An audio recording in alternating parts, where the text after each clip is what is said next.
నరేంద్ర మోదీ గారి దృష్టికి తీసుకెళ్లి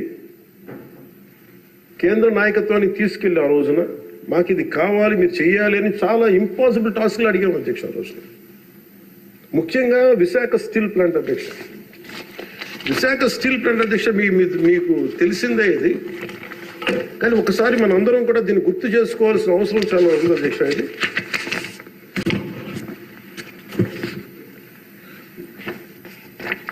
1966 అక్టోబర్లో విశాఖ ఉక్కు ఆంధ్రుల హక్కు అనే నినాదంతో రాష్ట్ర వ్యాప్తంగా ఉద్యమం మొదలైంది. దాదాపు ఉద్యమంలోకి యువత విద్యార్థులు పూర్తి స్థాయిలో వచ్చారు. 1966 నవంబర్ 1వ తేదీన రాష్ట్ర వ్యాప్తంగా నిరసనలు చేపట్టారు. లాఠీ చార్జీలు, కాల్పుల్లో 32 మంది చనిపోయారు అధ్యక్ష. వీటిలో ఒక బిగ్ లిస్ట్ ఉంది అధ్యక్ష, 32 పేర్లు.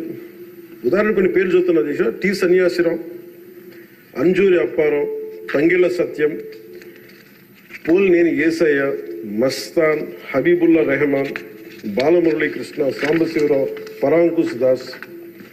తెలంగాణ జగిత్యాల నుంచి సాయిరెడ్డి, కాకినాడ నుంచి బాబురావు గారు కానీ, ఇలా పీలేరు, ఆదిలాబాద్, వరంగల్, పలాస, ఉమ్మడి రాష్ట్రం నుంచి ఇంతమంది చనిపోయారు అధ్యక్ష. ఇది ఒక ఇంపాసిబుల్ టాస్క్ అధ్యక్ష. దీనిని ప్రైవేటీకరణ జరిగిపోతుంది అని అంటే ఎంత బలమైన ఇబ్బందులు పెట్టారంటే అధ్యక్ష. ఆ రోజున ఈ రోజున కూర్చోబెట్టి వీళ్ళు చాలా ఎక్కువ మాట్లాడుతూ ఉన్నారు. వీళ్ళు ఆ రోజున 21 జనవరి 27న విశాఖ ఉక్కు పరిశ్రమలో పెట్టుబడుల ఉపసంహరణ డిస్ఇన్వెస్ట్మెంట్ కేంద్రం ప్రకటన చేశారు అధ్యక్ష. ఆ రోజున వీళ్ళు మద్దతు పలికారు అధ్యక్ష. వైసీపీ నాయకులు మద్దతు పలకటమే కాకుండా వాళ్ళు కూర్చొని మమ్మల్ని అందరినీ ఇరకాటంలో పెట్టాలని. అలాంటి పరిస్థితుల్లో నేను, మా నాయకులు మనోహర్ గారు వెళ్ళాం అధ్యక్ష ఢిల్లీకి.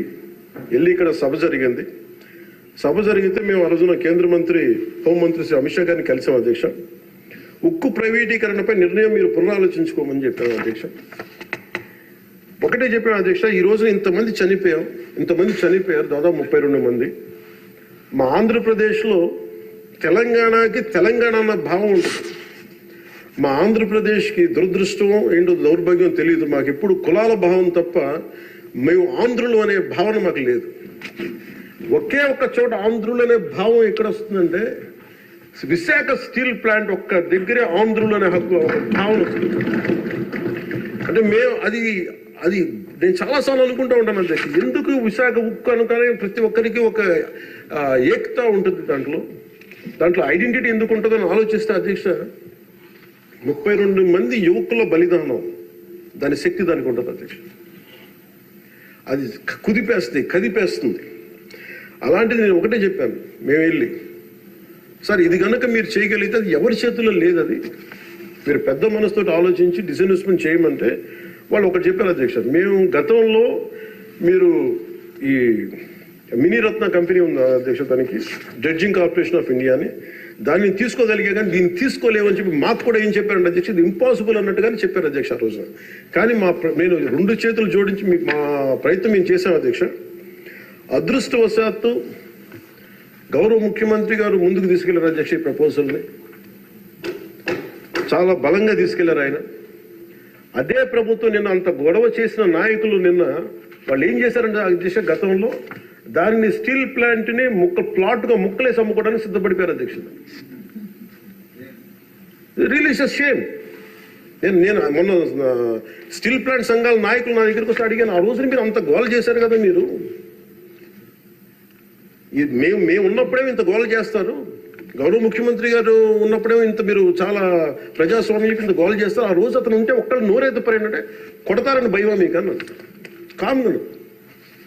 అంటే ఇలాంటి పరిస్థితుల నుంచి ఈ రోజున మన స్టీల్ ప్లాంట్కి డిస్ఇన్వెస్ట్మెంట్ని ఆపి తిరిగి పెట్టుబడులు తీసుకొచ్చినందుకు మన భారతదేశ ప్రధానమంత్రి శ్రీ నరేంద్ర మోదీ గారికి ప్రత్యేక ధన్యవాదాలు తెలుపుతున్నాను.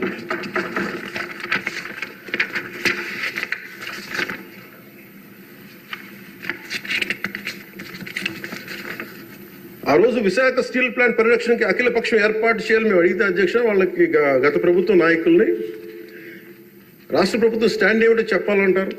విశాఖ స్టీల్ ప్లాంట్ ప్రైవేటీకరణ జరగకుండా ఉంటే ఎలా ఆపుతారు చెప్పాలని, ఇలా కబుర్లు చెప్తే చూస్తూ ఊరుకోమని వాళ్ళకి మాట్లాడారు అధ్యక్ష. వైసీపీ నాయకులు కేంద్రం మా మాట వినదని చెప్పారు అధ్యక్ష.